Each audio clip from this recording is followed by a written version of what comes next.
Hey guys, it's Tony Butler, and this is another episode of Marketing for Humans. So, today we're going to talk about part two in creating a basic content marketing program. Okay. And I did part one a few days ago and got some good feedback. So, I just want to get into part two. And what's the second step? So, that first step is define the tribe. Okay. So, what do I do next? But before I do that, please follow this page, like this like this video, and I don't want you to miss anything that's coming up because I'm going to be dropping some knowledge for you to grow your business. Okay, so content marketing basics. So step one, and I did a nice video on this one, it was you got to define the tribe. Okay, know exactly who you're marketing to, get the demographics, get the psychographics of them, and start to learn about them. So then step two is something a little bit different. I'm going to take a look at what are the primal urges and primal emotions that is driving this group. Okay, what are those things that they're afraid of? And it overlaps with the psychographics a little bit with them. But now what I'm going to do is I'm going to tie those emotions and tie those urges back into a program of some sort. Whether it has something to do with me or not, with what, when I say by me, I mean by what our brand does, the goods and services that we provide. Because sometimes I'm not going to create a content system that's just about us. I'm going to create it about something that's just valuable for them. What I call a parallel storyline. Okay. And I'll get into what the parallel storylines in another video. I've done a couple of episodes on, creating a long-term value theme. And that's kind of what I'm talking about. Now, primal urges and emotions, they follow with Maslow's hierarchy of needs, but with another thought process. Okay. And that's in each of the steps, so food, clothing, housing, all those things that we talk about, is that how do they affect our status in the tribe? Okay. And our relationships with others.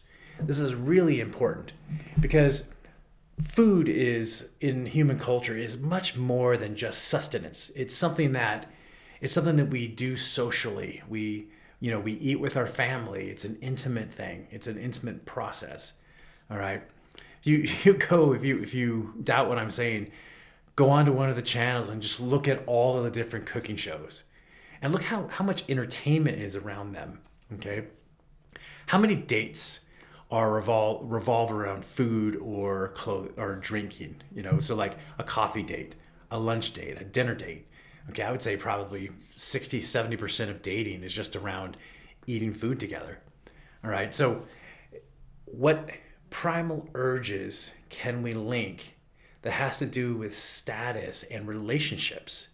Okay, and then what fears do they have? And I want you to spend a lot of time, and there's more than one kind of fear.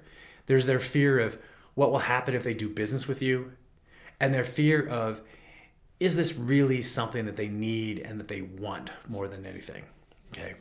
So what I'm going to do is I'm going to map out all those emotions and fears, and then I'm going to look at what is it like for them before they work with us, during the time they work with us, and then after they're done working with us.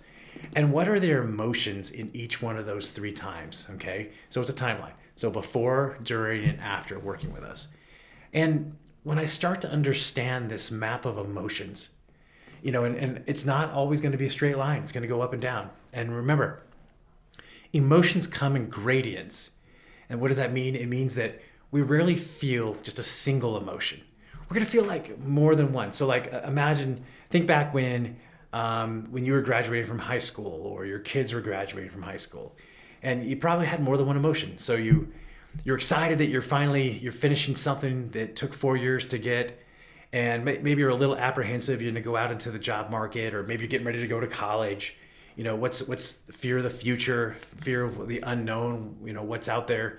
And then maybe you feel sad because you're leaving home and you're not going to see your family as much as you did before.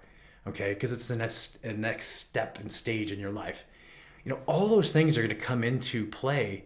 And it's important for you to lay those emotions out.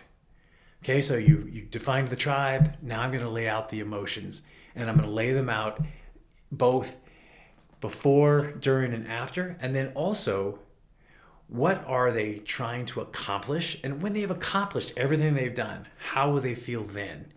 Okay, so once I have the emotion map, I'm going to use that map to guide me into step 3, which I'm going to go over in the next video here in just a few days. And when I go into step 3, I lay out the map of the tribe, I lay out the map of their primal urges and emotions, and then it's going to help me take the next step and finish up the process. Okay, that's all I've got. Please drop any questions that you might have down in the comments. I really appreciate them. I read them all myself. And again, follow us, like this video, and until next time, this is Tony Butler.